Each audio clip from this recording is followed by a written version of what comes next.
And we are live. Hey, Hey, how are you doing?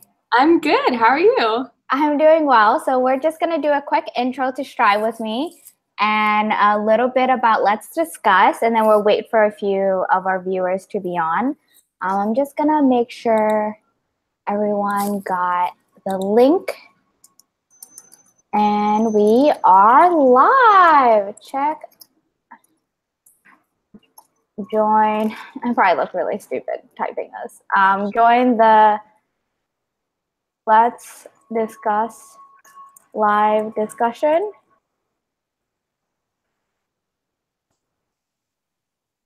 Please. I swear I like prepped this before, but now I'm like redoing it again. Okay, and we are live, and now we have 3 viewers. Hi, everyone. Please Hello. feel free. Please feel free to submit your questions on the side. I'll be watching that as we chat with Katarina. So, quick intro to Strive with Me. Strive with Me is a personal development community blog that I put together a little bit a while ago. Long story. But anyways, the purpose is to bring together and create content focusing on personal development, professional development, as well as social impact. And so we're starting and experimenting with different types of content. We're doing Let's Discuss, which is kind of a discussion conversation based, and we're going to test it out to do live videos. And our first guest is Katarina. Katarina is going to share a little bit about herself, and then we'll get into more of Katarina's story. All right? Yeah, so hey everyone, I'm Katarina. I am a UX UI designer, currently living in New York. I'm from Texas. I grew up there for 20 years and then kind of on a whim decided to move to New York and yeah, here now. And so how long have you been in New York so far? Um, about 3.5, almost 4 years now. Yeah, I think we met right before, no, right after you moved, like really soon after. Yeah, like a month into, a month after I moved here, I met you. Yes, and we've been friends ever since. Yeah. Katarina has been an amazing friend while I was working in New York and soon after, and she's still there, and I miss her so much. I miss you too. I know. I'm trying to come back. I'm thinking about it, figuring it out. Anyways, so yeah, I think part of it, we definitely are going to jump into talking about your journey to New York because I feel like it's such an important discussion. A lot of people, I think, like you hear a lot about how people want to just move to New York and live out this great fantasy life. And of course, we've had a couple of discussions about how, like, the pros and cons, what it's really like, the struggles, the greatness, all the serendipitous moment. I'm so sorry. I should probably close that because that drives me crazy. So I'm sure that's going to drive everyone else crazy. But really quickly, we're going to go into a little bit about it. So first off, why don't you share what made you want to come to New York? What were you hoping to get? And then what happened when you got here? I'm going to close that window. I'm really sorry. Okay. Yeah, so when I started out in college, I never really had the intent to go to school in Texas. And that was my goal when I was looking at colleges because I wasn't big on actually going to college. But at the time, like my family really wanted me to go. So I was just really looking on location because I thought, well, if I'm going to get anything out of college, I'm at least going to want to be in a place where there's a lot of opportunity. So immediately I thought of cities. And for just a lot of different reasons, I ended up getting into or having to go to a school in Texas, in North Texas. And so during like maybe a month into after I already started, I already looked at transferring to NYU. Uh-huh. and and I flew up here. It was my first time in New York, and I just fell in love. And I don't know, like I just got that feeling that I had to live here, like no matter what, like I had to get here somehow. So, fast forward a little bit, I dropped out of school and then I started working and I had raised up, a fair amount of money, a few $1,000s. And I just moved here. I had a friend who was living here at the time, and I literally just called her up. I was like, hey, hypothetically, if I was to move to New York, do you know like where I could live? Like, is there a sublet I could get? And magically, she was like, oh my God, someone's subletting a room on the floor above me for $500 a month, which that is so dirt cheap. It was, and it was far in Brooklyn and like not in a great part of Brooklyn, but I was like, hey, I'll take it. So on the phone, I'm like, okay, I'm going to be there in 2 days. So I like hung up the phone and then I booked my flight without telling like my family anything. Like, really? You didn't tell me this part of the story. Well, until like after the flight and I had like scheduled everything. And then I like went to my mom's room and I was like, by the way, I'm going to New York in 2 days. And of course her reaction was just kind of like, what? Naturally, as any mother would. Yes. Not a normal thing to do, but yeah, so it was very kind of like spur of the moment. You know, I was lucky that that sublet was available and that it was very affordable. And yeah, that was it. I flew up here and I've been here ever since. So,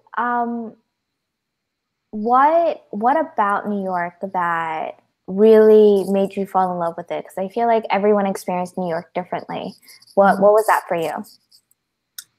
I just feel like there's a special energy in New York that's unlike nowhere else. And you just have so many different types of people coming together. So I feel like it is a really great place for somebody who's creative. Yeah.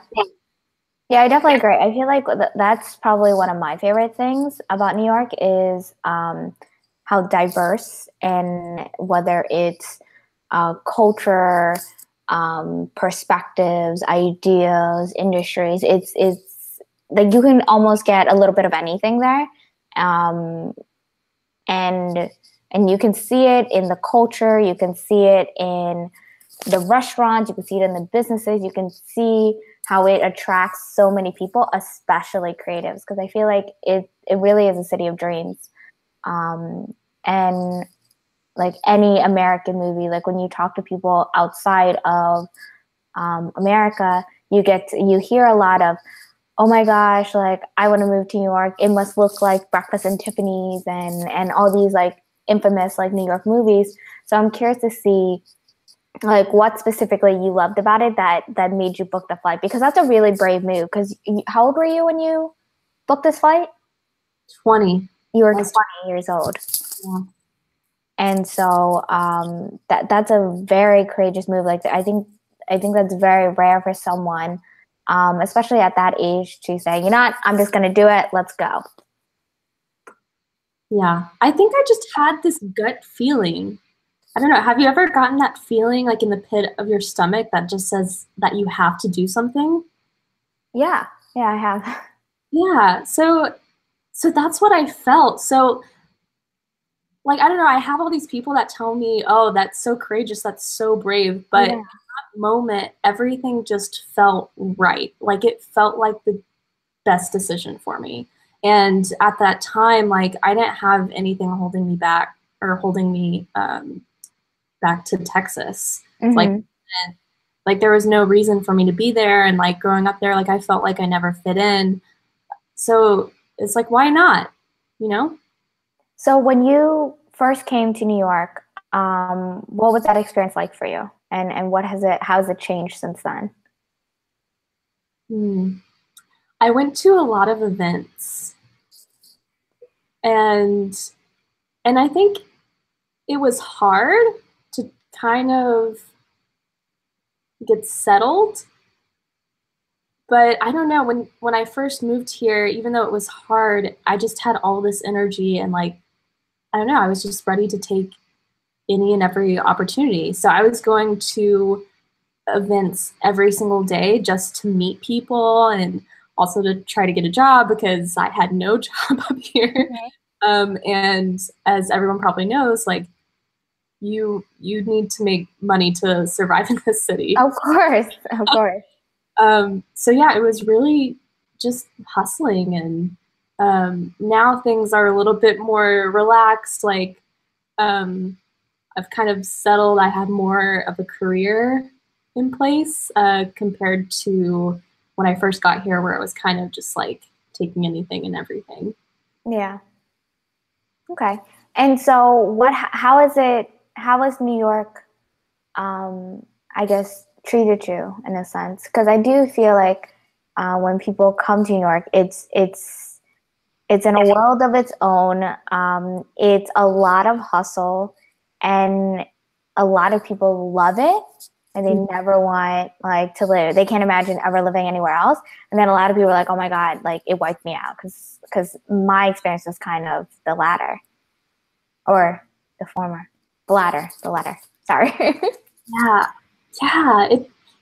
This is definitely a city that really like kicks you in the butt. Like if you're not, making progress, like it's gonna let you know. Yeah, I don't know. I like that push, and I think it's gotten me to where I am now. But I think, I don't know, maybe there's also luck involved in that.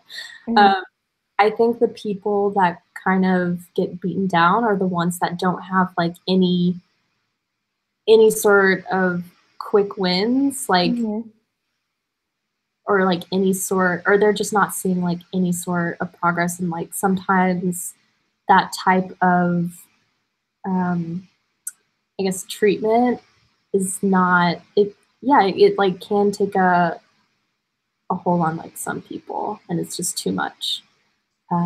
But for me, I loved it, and I think that, but I definitely think it's because I did see progress, and I was fortunate to get like certain opportunities to come my way. Yeah, otherwise, like who knows if I would still be here, but yeah, I do love the city. And what, like, are there specific things you love about it? Like, you've been traveling a lot lately to visit friends in different cities. When you're away, what do you miss most? Yeah, I don't know, just the energy. I feel like I keep repeating myself. No, you're fine. Yeah, just like the energy and the diversity in the city. I don't know. Every city I feel has a vibe. Yeah, I definitely agree. And I just like New York City's vibe. That's true. Well, if anyone has any question, please go into the chat section and or your side, maybe either side. There is a chat section where you can submit questions, and we're happy to kind of include them in the conversation with Katarina. This is as much of your discussion and conversation with Katarina as it is with me. And so now that you've been in New York for a few years, what are some tips that you have for people that are visiting and or maybe even consider moving to New York? Okay, yeah, those are two completely different things. Okay, sorry. It's interesting because I actually just had a friend visit a few days ago, and I made like the best itinerary ever. She was only here for like one day, like 2 nights in one day, and had never been here before. So we really just like crammed a ton of stuff like all into one day, and it was so like we were so worn out by the end of it. But there's a lot to see.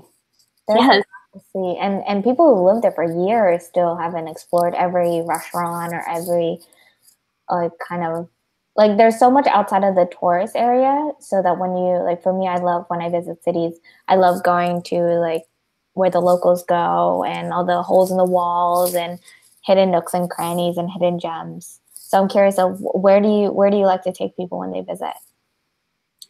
There's this restaurant across from my apartment Yeah, I know where this is going. We go there. We went there a couple of times. Yeah, I take everyone there for repeat visits too. Their portions are so huge. So let's talk about the restaurant before Yeah, people have no idea what I'm talking about. the restaurant is called Jacob's Pickles. It is in the Upper West Side, and it is the best comfort food ever. And when we mean comfort, it's like Southern cooking. Like the portion is like the size of my torso, kind of craziness, and and it's decently priced. But like when you see the portion, you're like, holy cow, this is a lot. Yeah, you get several meals out of that. Yeah, yeah, you do. And then they opened up the dumpling spot. I'm kind of really excited the next time I'm back in New York to go to that dumpling spot. That was actually really good. Yes, and they also have a third restaurant. I promise I'm like not paid by them. Not like I feel like you should because you bring a lot of people there. You should be their brand ambassador. you should start like compensating me for all the business I've given them. Exactly, exactly. They have a third restaurant called Maison Pickle, which is Uh-huh. also like a block away from Jacob's Pickles, and it's also really good. It's like French dip sandwiches. Ooh, I didn't know that. Yeah, we'll go next time. Here in We'll New go York. next time. All right. Well, if you're in New York, let us know. Maybe we'll all meet up and go get blank pickles, whatever. Isn't what is the other dumpling place called? Something pickle? They're all pickles. Oh, the Lucky Pickle Dumpling, Lucky something like that. Yeah. And it's really cool because you can kind of, it's almost like an automated service. Anyways, what are other spots do you typically take people in New York? I'll usually take people to like a comedy club or a jazz club. For example, I took my friend to the Comedy Cellar, which is it's kind of a touristy spot, but still like not everyone knows about it. Who's like coming from out of town. And we actually saw Jon Stewart and like Aziz Ansari and Judah Freelander and like all these big names all in one night. So that was a really cool experience. And I think like for someone who's visiting, Yeah. it's just really neat. I also like to take people to neighborhoods that maybe aren't quite as touristy, but they're really nice. And like there's also a lot of great restaurants there, like the West Village, East Village, the Lower East Side. Like those are really fun neighborhoods, but a lot of tourists don't go there their first time. Yeah. I think where were we the last time? With Leanne. East Village. That was East Village. I haven't actually been there in so long, so it was actually really nice to walk around. Yeah, it's a neat neighborhood. It is. It is. And it's also like young families too. It's like young families and then all like the cool kids take Ubers there or something. Yeah.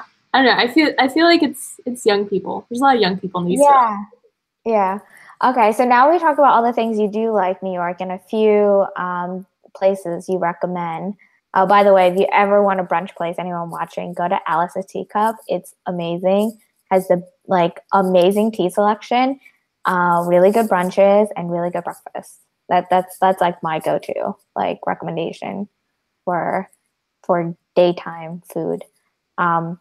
What were or some of the challenges of moving and or living in New York? Because it's not all sugar plums and unicorns. No, it's not. And yeah, I had some challenges that came my way. The first job opportunity I got in New York was an internship, and they weren't even paying me hourly. It was more like you get $1,500 to help us for 3 months, A stipend? Yeah. like a stipend. Wait, 3 months for 1,500? Ooh, girl. And it wasn't every day. So I got a second job that was part-time, also working for a startup. And so like after my internship ended, they like contracted to me for a little bit, and then like I don't know, they were at a point where they had to let me go because of some like troubles they were having. And this other business, I continued working there for a few more months, and I was like moved on full time, and they were paying me hourly, so that kind of helped my income. But then the founder decided to kind of pivot her business, and she kind of shut everything down. Oh, that doesn't sound like a pivot then. Yeah, it was honestly like I call it a pivot, but it was more like like we're closing, we're starting from scratch. Everyone get out. exactly. Yeah, but she really did like me though, and she thought I was really loyal, and she was worried about me. She was like, I want to make sure you're okay. So she was able to like contract like small jobs to me. Mm-hmm. And she even like referred me to a friend that needed some design help. Mm-hmm. But there was a stretch of time where I didn't have a full-time job, and it's kind of like I don't know what to do, and I don't know. I also had to focus on something because at that point I had been working for startups and I knew I wanted to do something creative. I'd been doing a lot of things with design. And I remembered an opportunity that came to me when I was working at a company in Texas. Mm-hmm. And I was doing something like, I would basically call people and ask them for money. So like fundraising. Kind of like kind of like a debt collector way. Oh, you never told me the story.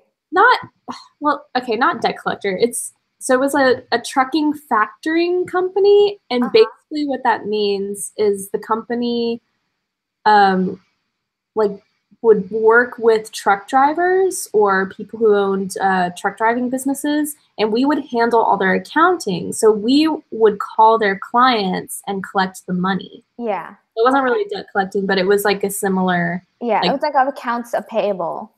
Yeah. Yeah. So that's what I did. And we used this internal software program that was developed in-house. And I had a lot of issues with it. I got really frustrated. But I had a lot of ideas, and I was the user, so it's like, make this easier for me. It's also going to make me a lot more efficient at my job. So I was able to propose these ideas and actually work with the engineering team to implement it. So that was really, really cool. And that was kind of my first experience with user experience design. So at that point where I was jobless, I came back to user experience design, and I actually I had heard that there was a UX design course at NYC, program here in New York, kind of like General Assembly. So it's the New York Code and Design Academy, correct? Yeah. Okay. So they had like a part-time UX UI course. So I thought I would just kind of take that. I already knew sort of how to design, but I just kind of wanted to get more of a base. And so I took that class, and I read a bunch of books, and it was tough. I feel I was working like all day, even though it wasn't an actual job. I was working all day because I wanted to build up my work and my portfolio. I was also like meeting with a bunch of UX designers to learn from them, and that point was really, really hard because financially things were starting to get rough. And honestly, if I wouldn't have gotten an opportunity with Avon, I don't know if I would still be here. It got to that point where it's like, I don't want to leave New York, but I financially can't stay here anymore. Yeah, and I think that with our community, seeing that it's personal development as well as professional and social impact, I think it is important for us to talk about the reality and the hardships, and that's if you're comfortable with it. I know for me, when I worked in New York, it was really tough, and you, like, I think for you were in a very different industry. which was amazing. And I'm so glad that I was able to learn more about your journey because I kind of knew you were in design for a while. We discussed like your previous startup ideas, and all the amazing things that you kind of really come up to work about. But I don't think we really went into detail about what it was like for you as a designer and what it was like for you to kind of live day to day in New York, because it can be an overwhelming city, and it is a very demanding city, both financially, emotionally, physically, even because you have to walk everywhere. Like I remember I would do like a minimum 12,000 steps a day just from all the commuting, and then it's very demanding. So I think that that's something that if you're comfortable sharing about both the positive, obviously, and also the hardship, because I think that's something that whether you're thinking about moving to New York, you're currently in New York, I think that's an important thing to recognize that it isn't easy and it does cost a lot and it can take a toll on you. Yeah. Yeah. I, I feel like now it feels a little bit better for me. I mean, I guess there's still hardships. I mean, I live on the fourth floor of my building and there's no elevator. So there's some days when I get home and it's like, oh, I don't want to walk up 4 flights of stairs. And stairs in New York are so serious. It's not even like people think like, oh, they're just stairs. Like, no. You walk up 4 flights of stairs when you're extremely tired from a long day. It is crazy. And you're typically taking public transportation anyway. Yeah. Yeah. And oh, don't even think about breaking your leg. Like I don't even know how I'd get up to my apartment. I'd have to have someone carry me, like have my neighbor. Yeah, exactly. Right. So now that you've gone a little bit into how you came to Avon, why don't you share with us what you do there at Avon, and kind of your interest, because you're a big advocate on design thinking, and things like that. So I would love to hear more about your thoughts on that. Yeah. So I am a user experience designer at Avon, and I work mostly on their back office site, which is the site that Avon representatives use to manage their business. Um, and I also help with enhancements on the e-commerce consumer-facing Avon.com side as well. And also, Avon has been around for a really long time, but there are some people, especially like younger people who may not know what Avon is. So just to kind of Yeah, I was just gonna ask that next. just so everyone knows what Avon does. So it's a social selling company. So you can sign up to sell beauty products, skincare products, bath and body. Like they have a whole product list. So they have like a regular e-commerce site where you can just go online and buy, or you can purchase with a representative who is selling the products on her own. And so how did you come across this opportunity? Because I believe you mentioned it's a Fortune 500 or Fortune 100 company? Yeah, it's Fortune 500. Fortune 500 company, a huge, both online and, as you mentioned, in-person sales company. How did you get involved with it? So I applied to a Creative Circle post, and Creative Circle is a creative agency that helps place creatives at certain job opportunities. So the post was for a UX UI designer freelancer, and so I applied. They interviewed me. They liked me. It's hard not to like you, to be honest with you. Oh, thanks. Not biased or anything. Of course not.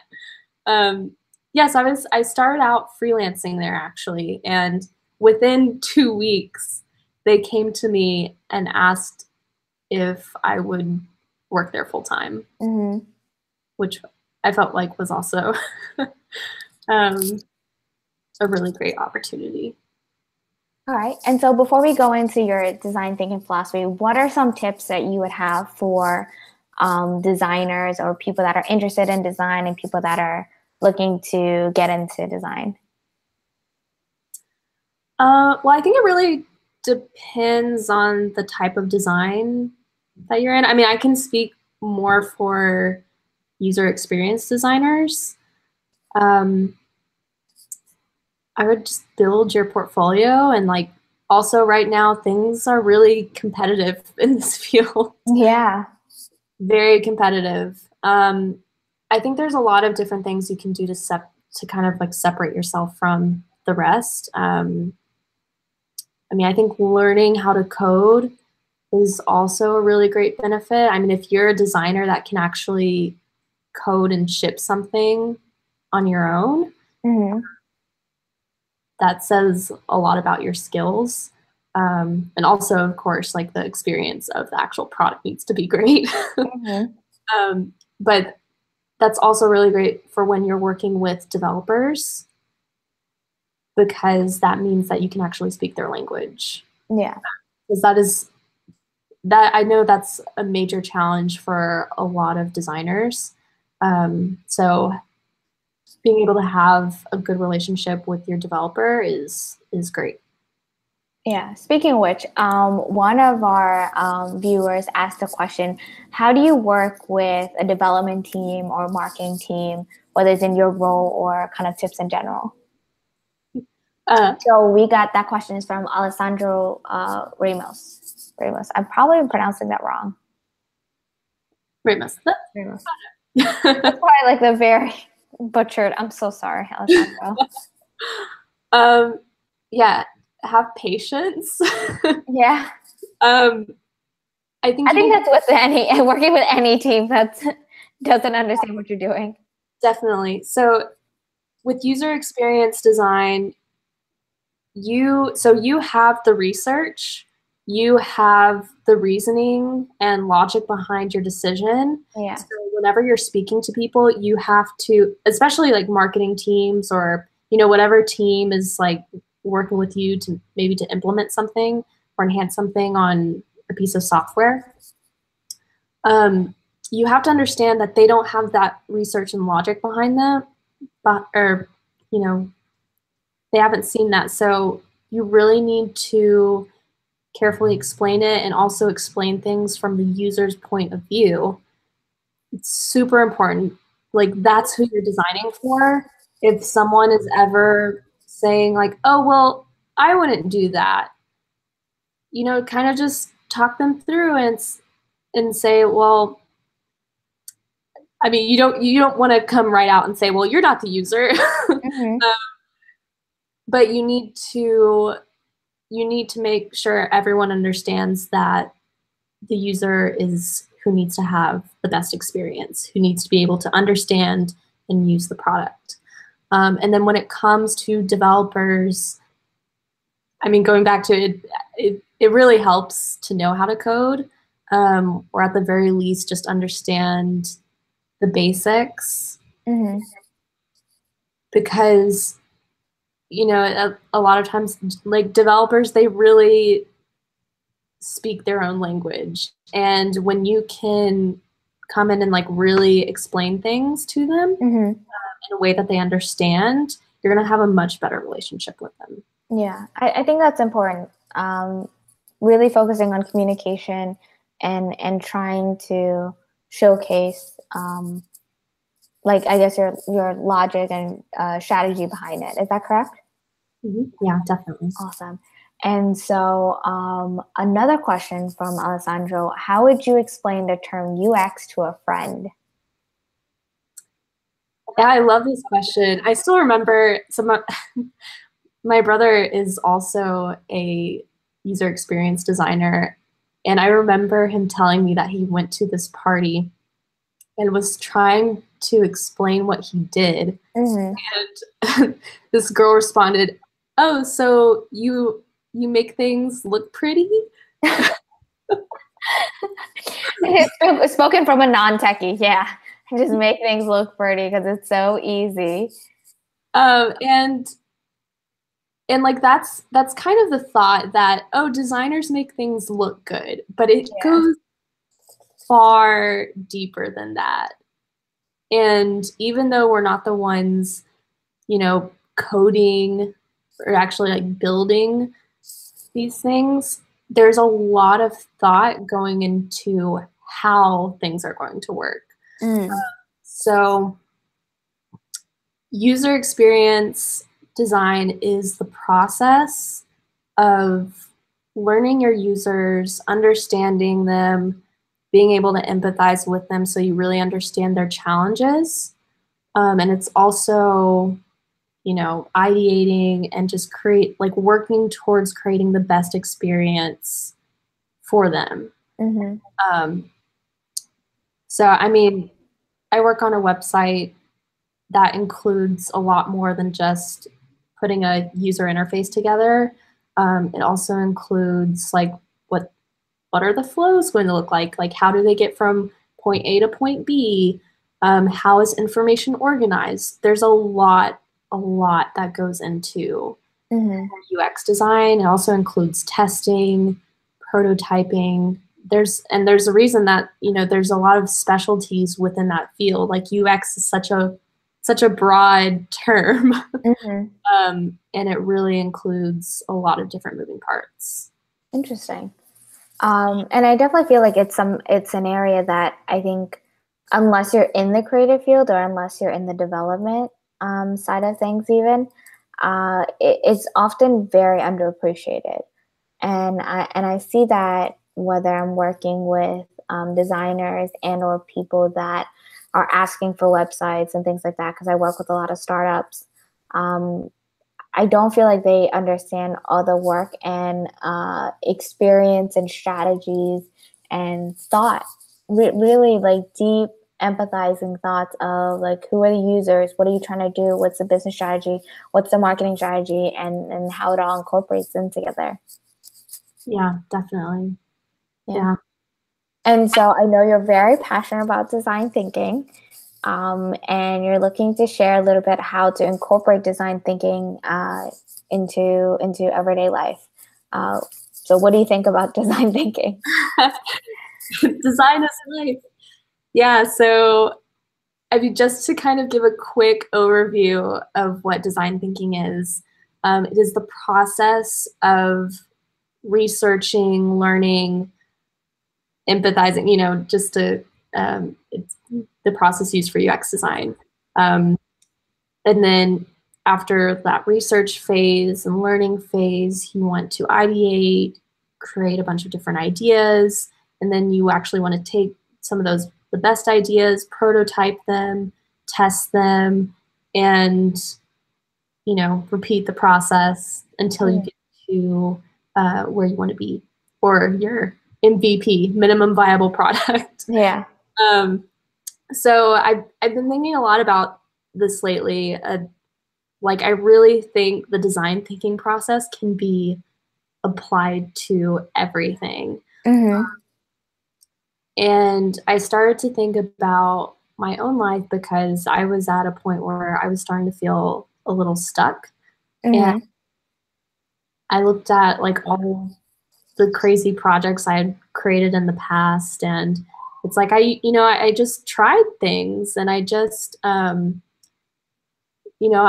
learned how to I would learn how to do something. I would prototype. I did all of that, um, and thinking like that's such a great approach to life, and not I feel like not a lot of people live their lives that way, and I think a lot of it's because of how we're raised, and we're not taught to think that we'll constantly like try new things even when we're 50 years old. Mm-hmm.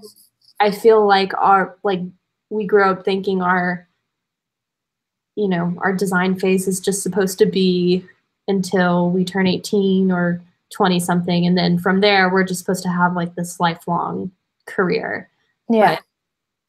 But I mean, we all evolve, and sometimes our interests change, and maybe we're passionate about one thing for a small amount of time, but the fact is, like, we're not going to be the same people we are 20 years from now. And I think it's important to, if you feel stuck, to brainstorm and really try and test things out. And then, go a different way.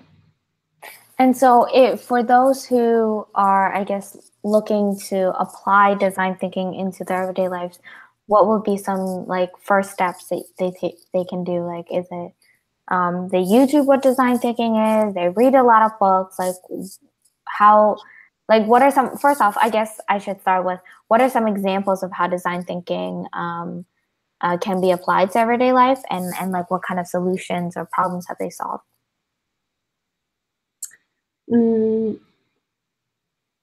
Everyday life. So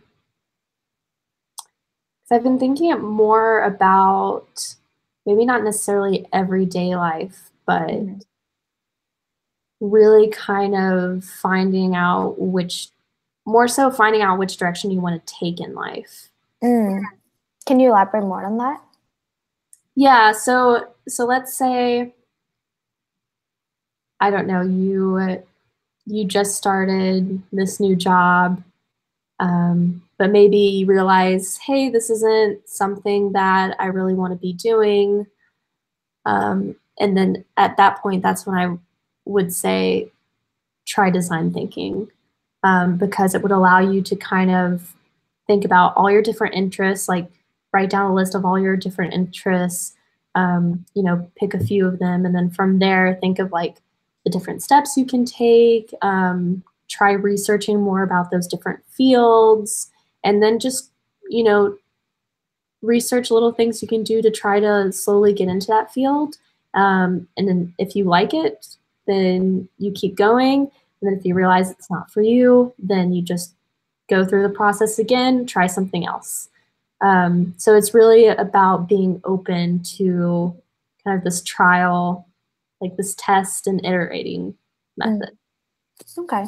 So do you feel like, so just so I have a better understanding, so do you feel like in order to incorporate design thinking, we probably try more of like a trial and error kind of method into whatever kind of problem we're solving?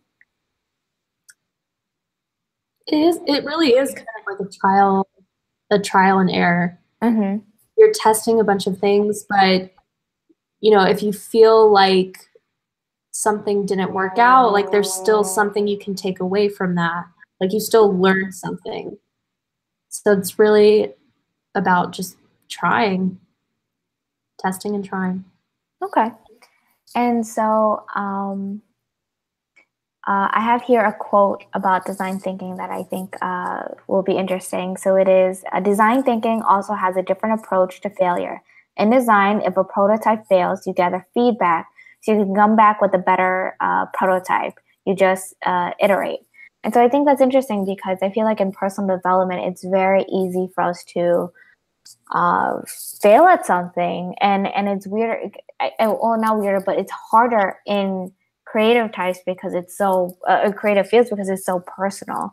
And same thing with professional development, where it's like you try to, whether it's develop a new habit, try to incorporate like I guess different skill sets or different techniques, and then it doesn't work out, and then you feel like, oh my god, like I'm an absolute failure. I guess how do you think people can kind of I guess get out of that rut and apply the design thinking method, which is just kind of just keep going and make those changes and keep going? I think it takes practice. I mean, I think as a designer, you learn to kind of not completely distance yourself, but kind of separate yourself and like not take things so personally. Like if something doesn't work, and you start to look at things a lot more objectively, and you make observations. Okay, well, that kind of worked, so I can keep that, and then that didn't work. let me see what I can do to make this better. It's just a different way of thinking Yeah.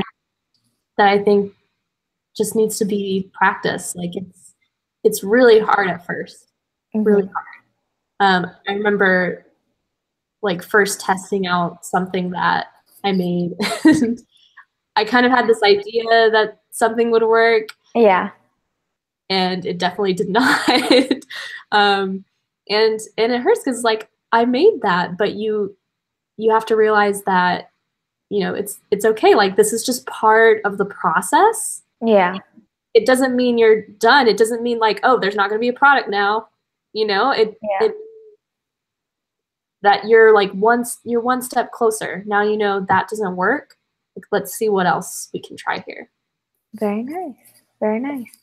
One question we have, which is from Jonathan Grispowski of Penji. He asks, what is the one design trend you hated at first but love now? Mm. So I guess that has to do more with visual UI design. Um, I feel like with UX trends, like I don't know if I hated them in the past, they kind of work themselves out because if something's terrible, then users aren't going to understand it. Yeah. So let's see, with visual design, I guess material design, it's interesting. We're kind of moving away from flat design. So to explain this for if you don't know what material or flat design is, material design is a set of, it's kind of like a design language, a set of visuals that Google created for their products and also for Android apps. It's like they have their set of guidelines. And then flat design is that those are elements that they look flat, like no shadows, just flat shapes, pretty self-explanatory. So flat design has kind of been going out, and we're starting to see more shadows and gradients and things. And I used to not like those, but now I think like they've been applied in like a nice way. And You've warmed up to them by now. Yeah. You yeah, can kind of see how they're useful, right? yeah. This is nice. Yeah. And so you discussed earlier right before you started, or I guess even when you first moved to New York, you kind of came in with the idea of going to college here. And for someone with your, I guess, position would think like, wow, you must have done really well in college. But it turns out you decided to drop out. And you have a few things to say about that. Yeah. I knew in high school that I did not want to go to college. Yeah.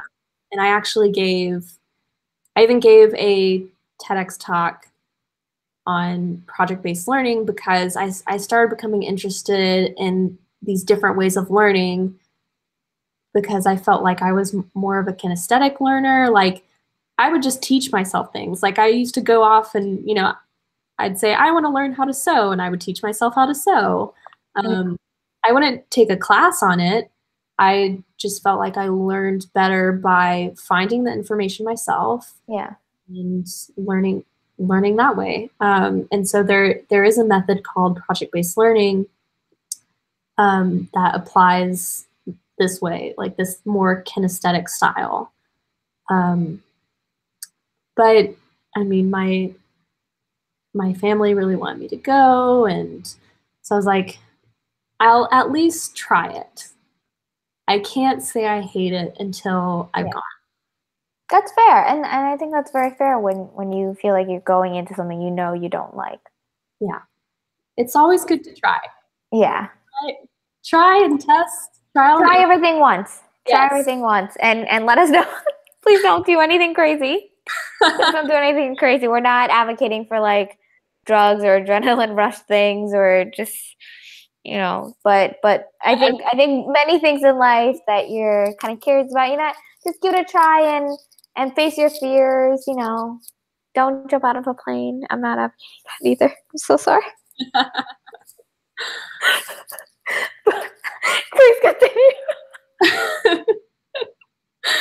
Okay, so I said, let me give it a try. Let me try going to college. And originally, I actually went to study music. At the time, I was like writing my own songs. I was performing, not at major venues. They would mostly be open mics.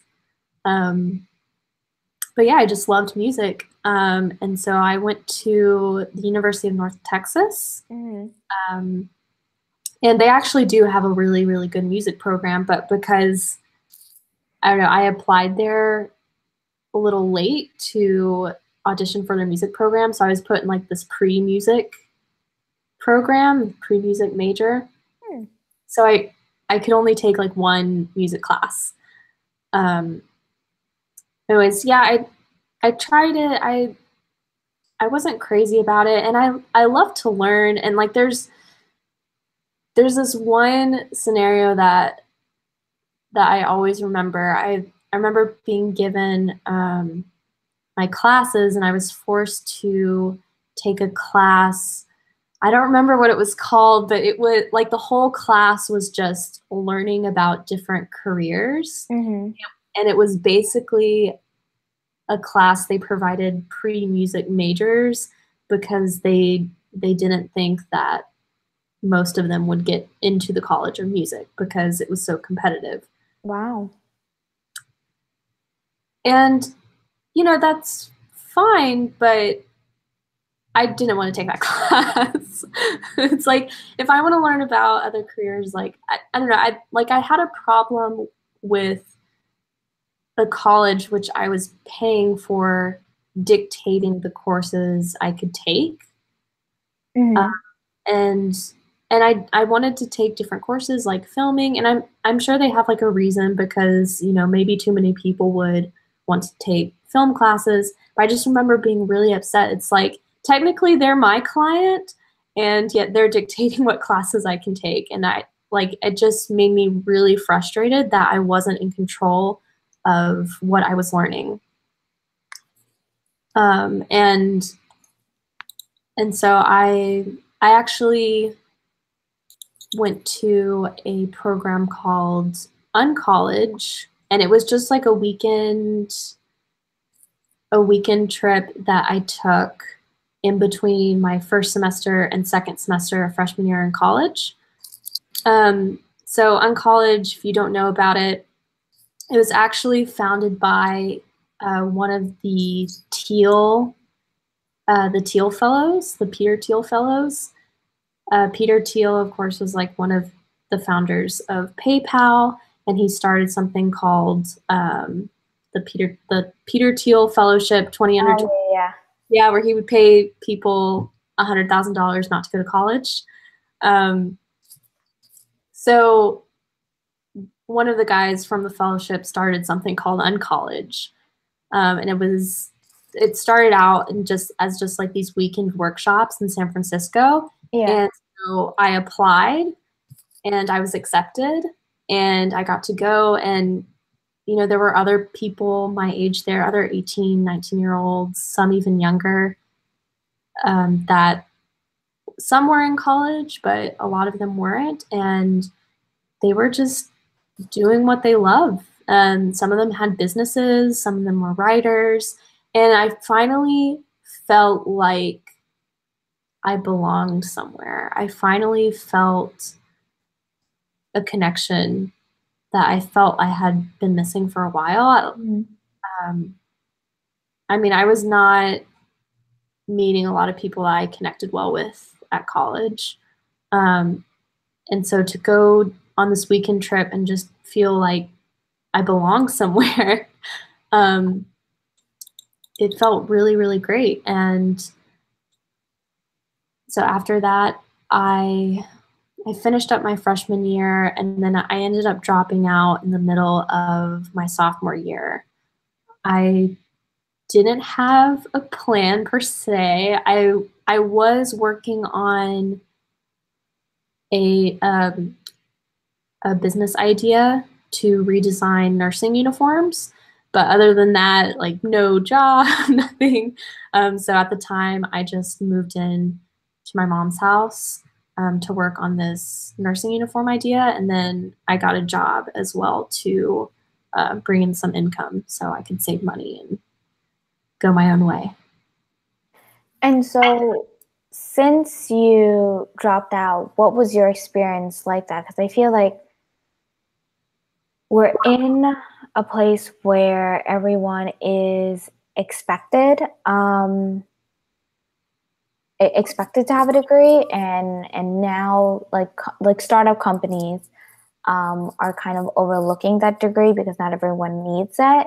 What has your experience been like? Because we know there are a few like famous college dropouts, but at the same time, damn, no one told me my shirt was all messed up. Jeez. um, we know famous college dropouts, but at the same time, I feel like there's still this stigma. Like, what was your experience? I think there's more of a stigma outside of big cities. Like I really feel like it depends on the communities you surround yourself with, and sometimes the types of companies you apply to. But for the most part, I haven't really had any major issues here in New York. And it's interesting. Like sometimes I'll tell people that I'm a college dropout, and they'll cheer. Really? Yeah, and I feel like New York definitely is a place where your experience matters. I think there's some companies that may not feel the same way. But for the most part, I haven't had that many challenges here. And honestly, like I've met other college dropouts. We're out there. Like we're not highlighted as often because we're not the super famous. We're not, Steve Jobs, Bill Gates, Richard Branson, but Those are pretty big names. Like, yeah. they're pretty successful. But I feel like usually when you do hear of college dropouts, like they either talk about super famous people who started, multi-billion dollar companies, or they talk about people who are extremely poor and maybe had to drop out or not go as necessity to work and support for their families. But there is a segment of the population that doesn't go to college, or maybe they're college dropouts, and we succeed. We succeed. Like maybe, I'm not at the level of some tech billionaires right now, but I'm supporting myself in New York, and I'm still on this journey of becoming who I want to be. But your college degree it doesn't necessarily define success. It doesn't necessarily mean you're going to be successful. Mm-hmm. The most important thing is experience and knowledge, and connecting with people. Your degree basically is a form of validation that you learned some material, and there's other forms of validation. You can get recommendations. So now, especially with college becoming increasingly more expensive, I think it's important to look at alternative options. And I mean, especially now with the internet, information has been so accessible. Yeah, I completely agree with you. And I think that when it comes to college, as someone that got a college degree from a state university, I have a lot of student loans. My parents didn't make enough to support me through college, therefore I got financial aid. But I can say I personally don't know if going to college or getting that degree really made that much of a difference. I think when people ask, I tell them, But for the most part now, not a whole lot of people ask or what that experience was like. It was just more so, yeah, I think a lot that makes you succeed in college, because just because you go to college doesn't mean you succeed either. There's like, obviously, unemployment rate is higher than before, especially for younger generations. And then also it's such an issue now with like college debt, and we can go into the economics of it because it's more or less a shit show. But honestly, I can't say confidently that going to college makes you that much more of a valued candidate anymore as it used to be, where it was such a requirement. Now it's if you didn't go to college because you worked or you wanted to pursue this career and you're already doing really well, like that's great. Like I feel like so many more people are doing that, and I think that's so important. Yeah, yeah, absolutely. There's, I don't know, and the thing is like your learning should not stop in your mid-20s. Like it's not like you get a Absolutely. degree and stop learning. And especially if you're in the tech industry like me, Mm-hmm. things are changing so fast. You really have to keep learning to keep your job. Yeah. So I have a few questions. I'm so sorry for anyone that wrote in the chat section. I had it open and I still, oh, sorry. My bad. I have the chat section open, but for some reason I can only see my messages, and I'm just like, no one wants to ask any questions. But these conversations so good. But someone did send me a few questions via text message. So Alona would like to ask you, Katarina, what do you think is the difference between college learning versus the other type of learning that you've done? And if you have any questions, like tweet me or something because our chat section doesn't work. I'm so sorry. Yeah, that's a great question. I think that college can be great, but I do think I'm just proposing an alternative. So I think college does provide a structure. I have to say that if you don't do college, you're accountable for your lessons. So I mean, you could either watch Netflix all day or you can actually, go out there and learn. I also think with college, I mean, it depends, right? Basically, like the bare minimum is that you go to classes, right? What I did was I kind of did a mix of everything. I read so many books. I also did a lot of research online, and I connected with as many UX designers as I could. I would walk them through my portfolio. I also did a lot of work myself. I would create projects for myself. So going back to project-based learning, it's really like project-based learning. When you're not in college, you're putting together your own projects. You're also finding your mentors that kind of guide you. Whereas college is a lot more structured. You go to a class and kind of everybody has the same lesson plan. I kind of like, doing things on my own because, and also like as a designer, you understand like the importance of diversity of thought. I think it can be dangerous when so many people take the same types of courses. Because, for example, like if there's someone on my design team who, I don't know, maybe they studied psychology, they're going to bring something extremely valuable to the table. Like if they have that background, like maybe they were really interested in psychology, or maybe if you're really interested in architecture, like there are so many different industries or so many different interests that you can bring to whatever profession that you pursue. So college, more structured, you're kind of told what classes to learn, and when you do things yourself, you kind of do a lot of research, meet people. There's a lot of different ways that you pursue learning. and you also get to choose the types of things that you learn. Very nice.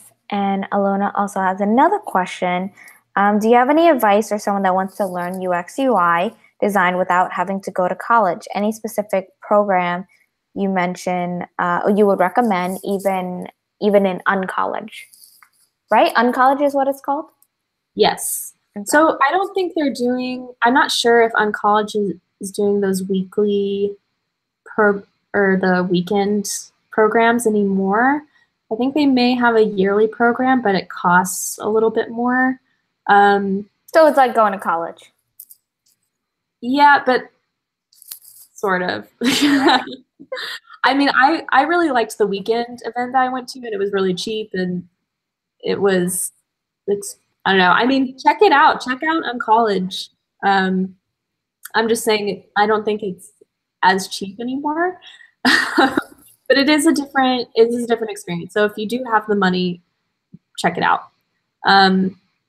Other programs I could recommend. So NYCDA is what I took.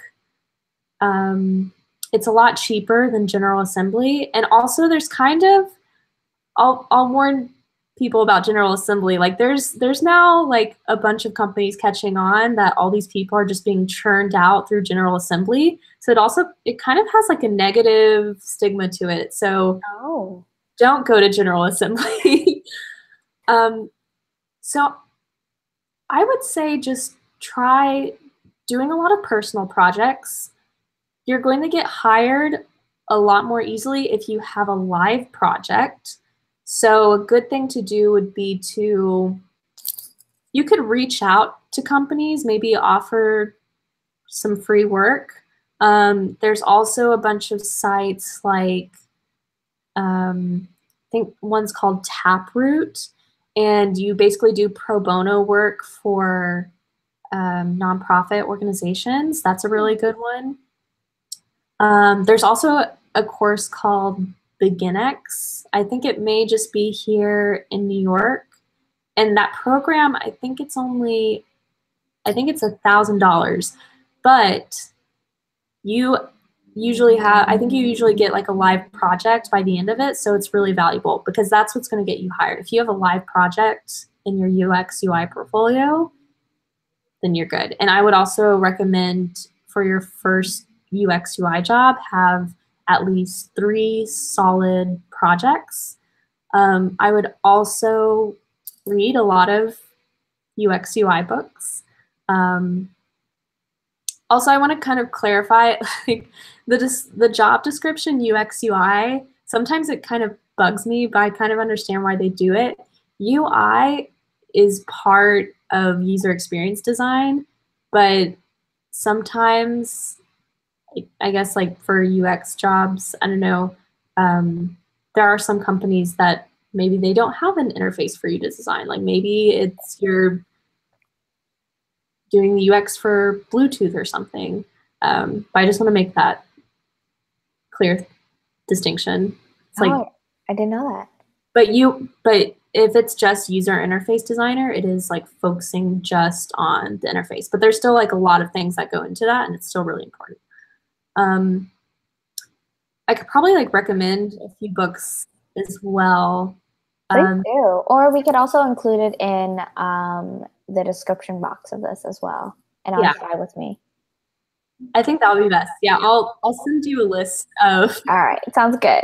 Send a list of books. All right, sounds good. Just the last thing that I would mention would be to connect with as many UX UI designers as you can, and also walk them through your portfolio because they're the ones that are going to give you the most valuable feedback. Awesome. All right. So to wrap it up, I have a few Strive questions for you. They're gonna. I didn't show her these questions ahead of time, so she's probably nervous. But they are things that I think you should be able to answer. So first off, what are you striving for? Ooh. I think just to be my best self. Yeah. Good answer. I wasn't sure if that was it. Good answer. Yeah, that's pretty much it. Just to be my best self. Yeah, I'm constantly. That's awesome. And so you gave us so much of your time and knowledge. What is something that the Strive community can do to help you? Mm.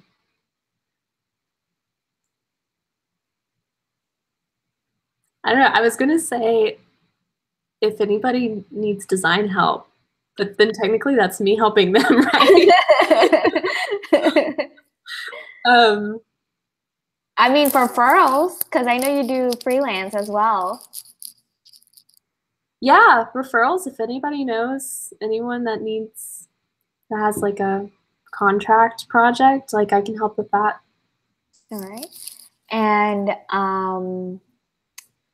if someone wants to contact you, what's the best way to contact you? I mean, I don't mind giving my email. Okay. Is Katarina, Katarina .Minich, Minich @gmail.com. All right. We'll also include that in the description box.